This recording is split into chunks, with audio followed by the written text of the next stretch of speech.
It began so simply that fateful July evening, the cool forest air tickling their skin as Ariana and her three best friends ran through the forest, feeling reckless, almost untouchable. They had been laughing and yelling as they ran, disrupting the gentle chirps and hums of the birds that nestled in the trees. They couldn't help it. They were liberated, finally free of Grace Falls High School and all the conformist wannabes that populated it. They ran through the night like they owned it, too naive to realize exactly how wrong they were. It was Nikki who had brought them out there that night. Of the four of them, she was the most offbeat, never really concerned with what anyone thought of her, not minding that all of her clothes had to be bought at Goodwill and Savers, not caring that her family lived in a small trailer on the edge of town.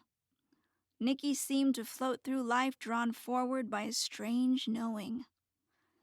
For this reason, when she had told the girls that they all needed to go into the heart of the forest to do a ritual at the falls the night of the full moon, they hadn't balked or even batted an eyelash.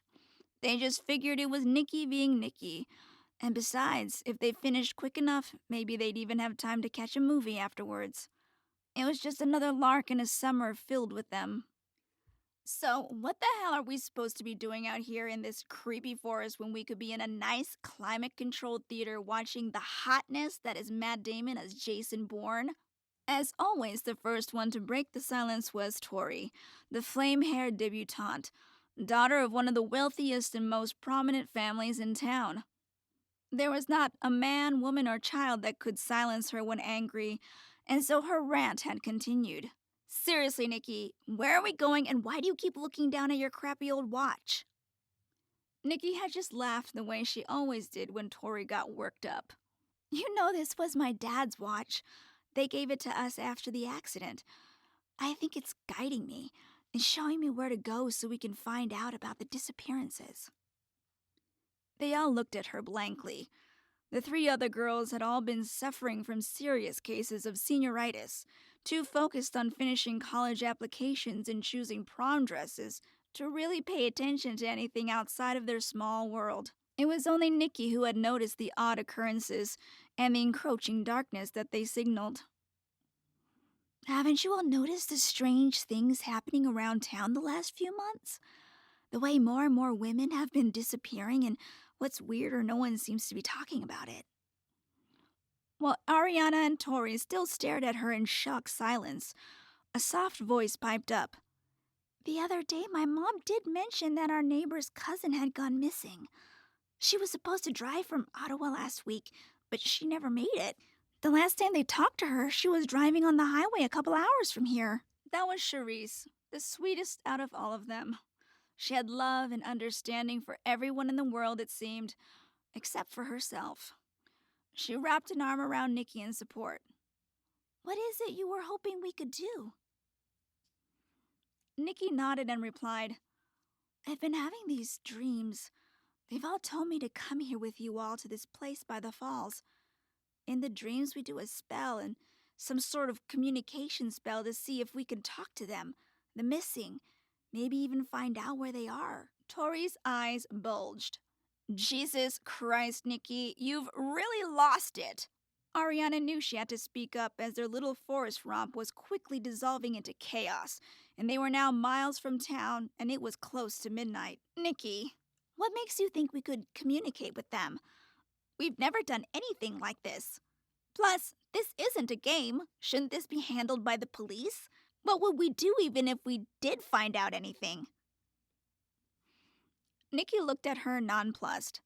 Ari, you know there's always been something, a sort of power when the four of us get together. You can deny it all you want, but it's always been there. I think it's time we put it to use. Ariana shook her head. This was going way beyond Nikki's usual hippy-dippy little curiosities. But before she could say anything, Nikki cut her off. And, for your information, I already tried going to the police with my mom. One of the girls in our trailer park disappeared last month. When we went to file a missing persons report, the police guy just laughed. He said everyone knew she was a prostitute. Maybe she got lucky and just ran off with one of her Johns. Charisse, Tori, and Ariana all looked at each other. They all sometimes forgot that Nikki's life was very hard, and it had gotten more difficult ever since her dad died. Ariana couldn't imagine how awful it would feel to be laughed at because you were trying to look out for a neighbor, and all because she was poor and sometimes had to work as a call girl to survive. Something stirred in Ariana. If this was something Nikki felt she had to do, then she would help her even if it went against every logical bone in her body. She nodded her assent, as did the two other girls. What do we have to do? Nikki pointed to the night sky. Now that the moon is at full height, we can begin. We need to get to that flat stone overlooking the falls. We'll stand in a circle, and I'm going to put some sacred objects in the center to anchor us along with some things that belong to my neighbor. We'll also need each to provide a little bit of blood. At that, Tori's head shut up, but Nikki continued her quick walk toward the thrush of cascading waters. If Tori voiced any protests, it was drowned out by their powerful sound. As the four girls assembled on the large flat stone, something began to twist in the pit of Ariana's stomach. Was somebody watching them? She knew she was being ridiculous. They had all made a million trips to the waterfalls. They were the heart and soul of Grace Falls, their only claim to fame. But there was something different about them that night. Ariana's thoughts began to race as every single story and legend about these falls came to her. Hadn't a group of townspeople been killed in that forest 100-some years ago? Were they burned, or were they hanged, or was it both? If women were disappearing, maybe the person doing it was hiding in this forest. As these shrill musings skidded around her brain, that slowly tightening knot continued to press into her stomach and through her intestines as the ever-deepening certainty that they were indeed being watched began to settle in her bones. Ariana peered into the darkness, struggling to make out anything, but with the moon as her only light, the shadows abounded and every one of them seemed to be a person. She even swore that she could make out beady golden eyes peering at her through the foliage, most likely just an animal, and yet there was something so malicious in their gaze. She turned to the others to see if she was the only one feeling this way, but as her eyes met Tori's, she knew she wasn't alone. A thin sheen of sweat coated Tori's neck and face while her eyes looked ready to pop out of her head.